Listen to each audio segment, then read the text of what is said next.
Hello, good morning, everyone. I welcome once more to the lecture on tax law. I hope all the students are in good health. Sorry. So today we will be studying an interesting topic and one of the most easiest topic of tax law.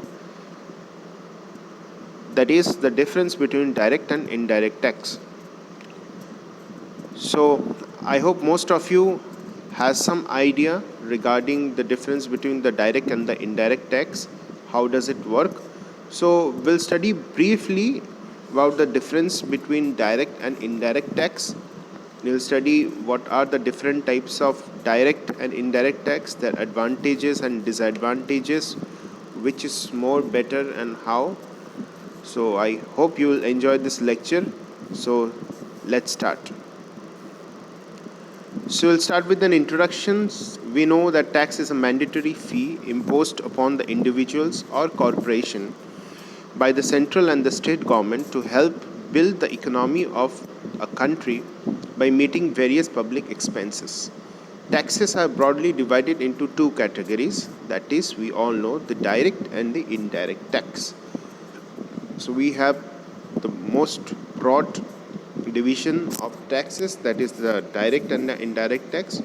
So now we'll straight away start with the meaning and the definition of the direct tax.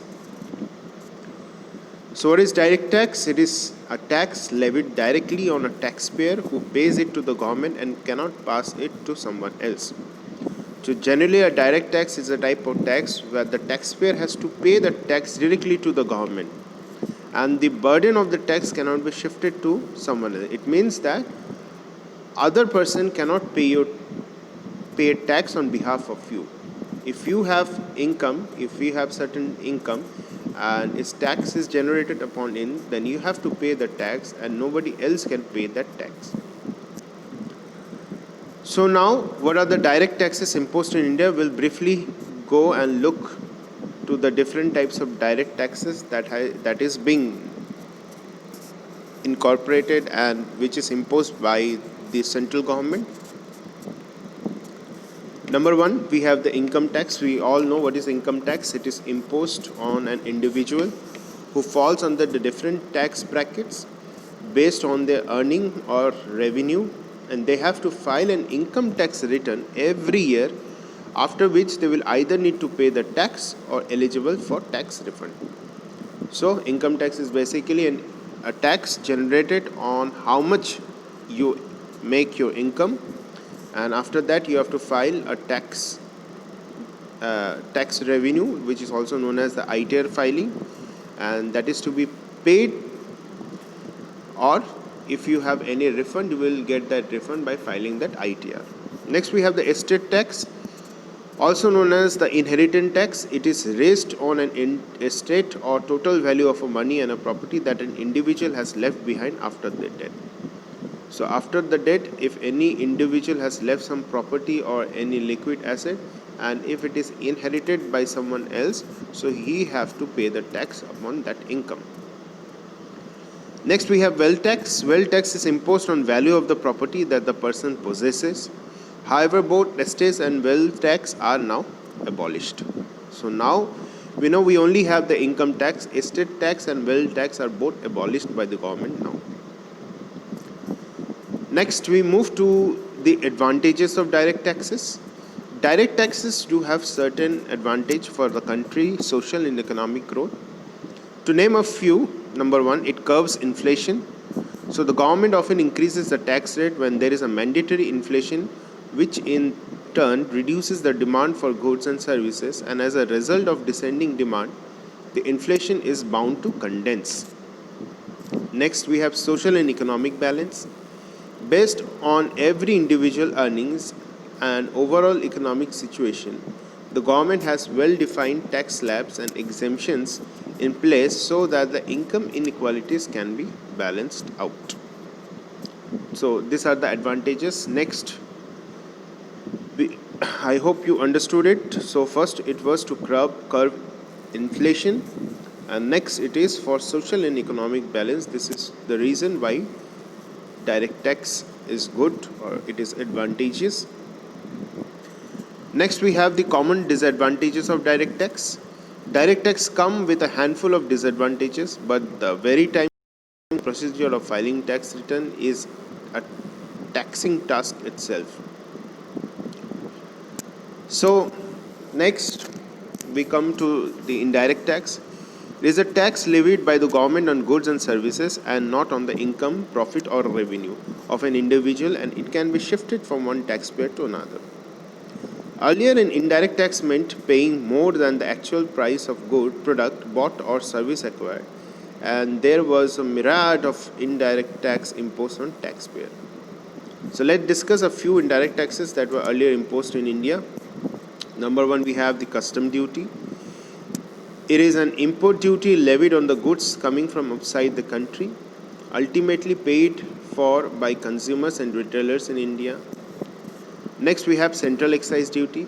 This tax was payable by the manufacturers who would then shift the tax burden to retailers and wholesalers. Next, we have service tax. It was imposed on the gross or aggregate amount charged by the service provider on the recipient. We also have the sales tax. This tax was paid by the retailer who would then shift tax burden to the customers by charging sales tax on goods and service. So these are some of the taxes. Next we have another tax also which is known as the value added tax. Now what is value added tax? It was collected on the value of goods or services that was added at each stage of their manufacture or distribution and then finally passed on to the customer. So generally the customer has to pay the final tax. So let's once more mug up with the different types of taxes. Now I will make sure that these are the taxes we were earlier imposed by the government and now it has been abolished. Now the country India has one type of indirect tax and that is known as GST, which is also known as one nation tax. So we'll just go through it once more. We have the custom duties, we have the central excise duties, we have service tax, and also we have the sales tax. We also have VAT, and after abolishing the VAT and other taxes, we now have the most important, which was implemented on 1st of July 2017, which is known as GST. And it is also an indirect tax, and now it is the only indirect tax which is available in the country.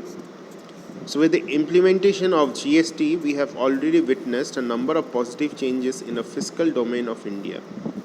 The various taxes that were mandatory earlier are now obsolete thanks to this new reform, indirect tax. Not just that GST is making sure the slogan "One Nation, One Tax, One Market" becomes the reality of the country and not just a dream. That said, with the dawning of good service tax, the biggest relief so far is clearly the elimination of the cascading effect of tax or the tax on tax quandary. So this is the most and important advantage of GST. The cascading effect, we'll study about the cascading effect, is a situation where the end consumer of any goods or service has to bear the burden of the taxes to be paid on previously calculated tax and as a result would suffer an increased or inflated price.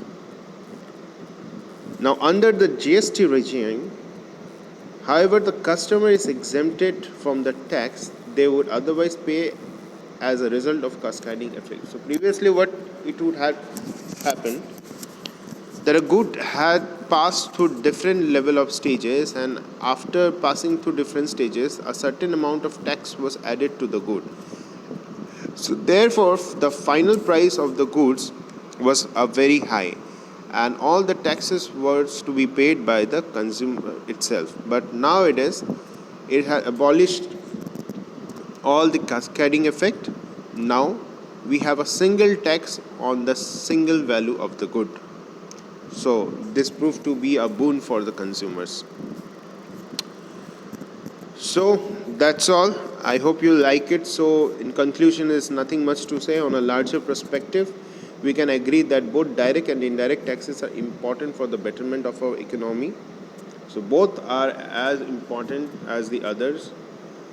We cannot take a bite that direct tax is good or indirect tax is good. Both are necessary and they both are important for our system. I hope you understood this lecture. I thank you once again for paying such attention to it. Thank you very much. We'll catch up in the next video.